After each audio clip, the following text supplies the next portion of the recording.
Hey friend, welcome to a new day. This is Zen, and thank you for joining me on our journey coming back from fear. Today is episode 19, which I am calling The Power of Adjectives. Don't be afraid, it's not a lesson in grammar. A very successful lawyer parked his brand new Lexus in front of the office, ready to show it off to his colleagues. As he got out of the car, a truck came along too close to the curb and completely tore off the driver's door. Fortunately, an officer in a police car was close enough to see the accident and pulled up behind the Lexus, his lights flashing.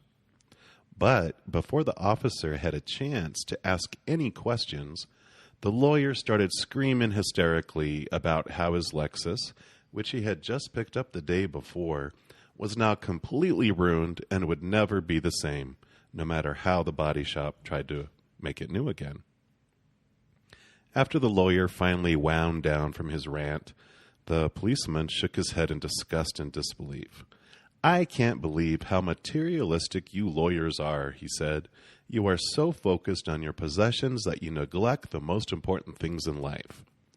"How can you say such a thing?" asked the lawyer. The officer replied, "Don't you even realize that your left arm is missing? It got ripped off when the truck hit you." "Oh my God," screamed the lawyer, "my Rolex!" So I tell this story because it is one of perspective. If there is more than one individual involved, you are going to have more than one opinion on what is actually happening. We get set in our perception of the world, and if someone disagrees with us, there could be a battle.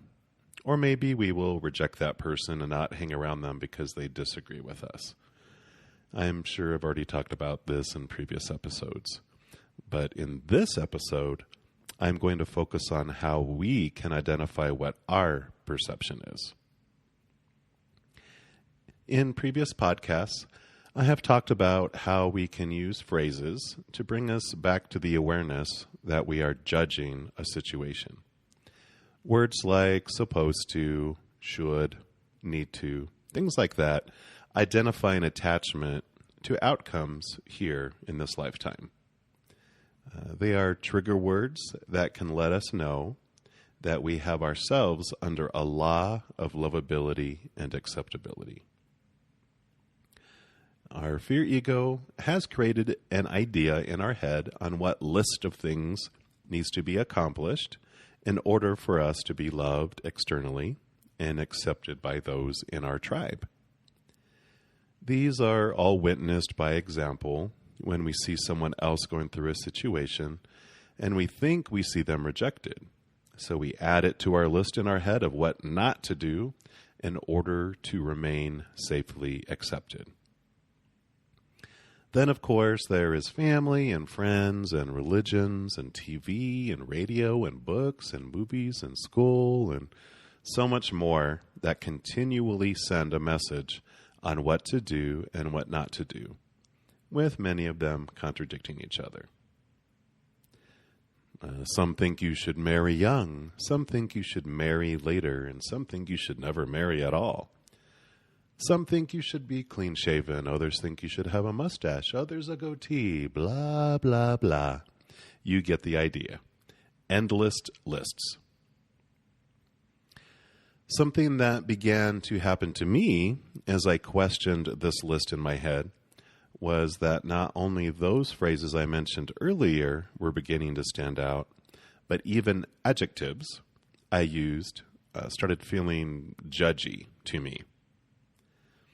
Adjectives are all those words we use to describe people, ourselves, places, and situations. Our fear ego loves to define what something is, and it will fill our heads with these adjectives to help solidify the judgments that it is constantly throwing out. Every moment is of unconditional love or the fear of losing conditional love. And when we are in unconditional love, we have no need to judge anything as one thing or another.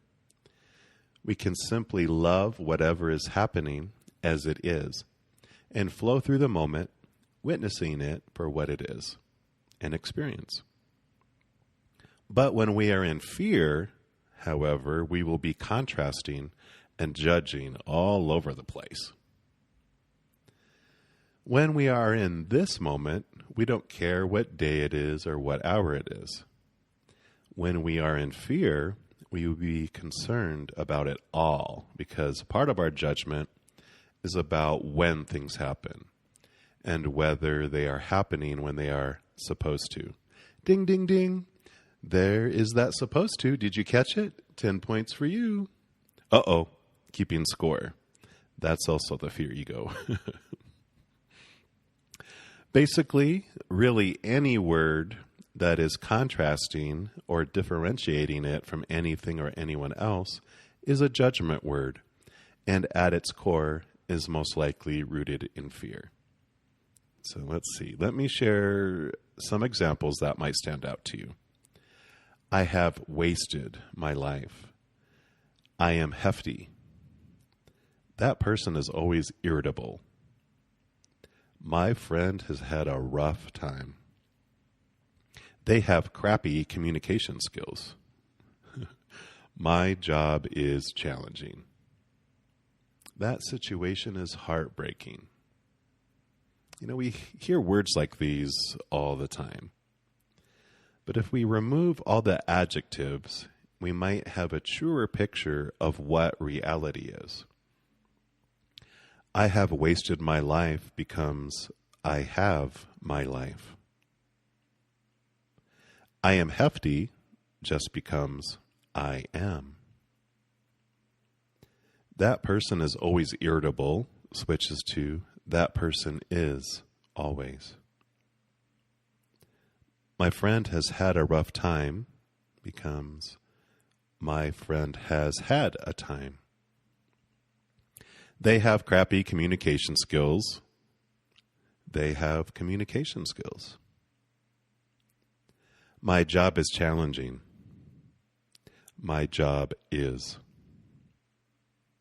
That situation is heartbreaking. That situation is. We discover that life happens and that we are. Our struggle with reality comes when we start adding all those adjectives.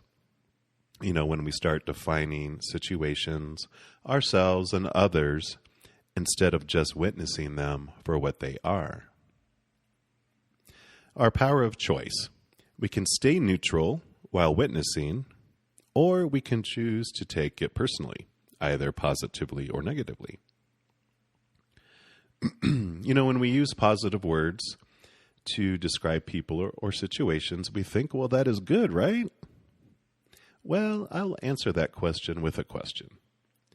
In order to determine if something is better or positively different, do we have to have an opposite judgment of something to compare it negatively to? When we think someone is cheerful and nice, in the back of our heads, in our judgment zone of the fear ego, is there not a list of those who are sad and mean? Now, names popped into your head just now, didn't they? So this person is better than that person. At least I don't act like so-and-so. Thank goodness my life isn't a wreck like so-and-so. You know, things just shouldn't be this way. All these are distractions of our fear ego as we experience the fear of losing conditional love. In our society in the United States, people like to define people. So if someone tries to force us to state something specific about someone, you know, we can choose to go positive. We can always find something wonderful in someone if we want to see it.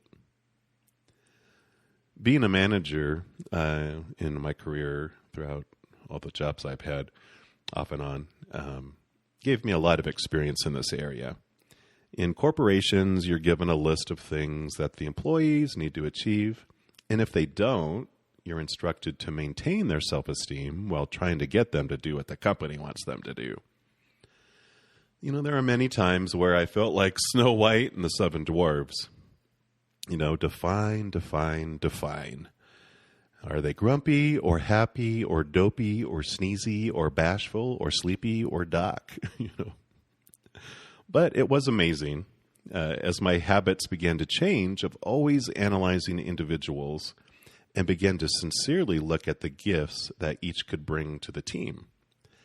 I realized what an important contribution individuals made who would come in every day with a smile, or those who sparked laughter, on the group and in the team.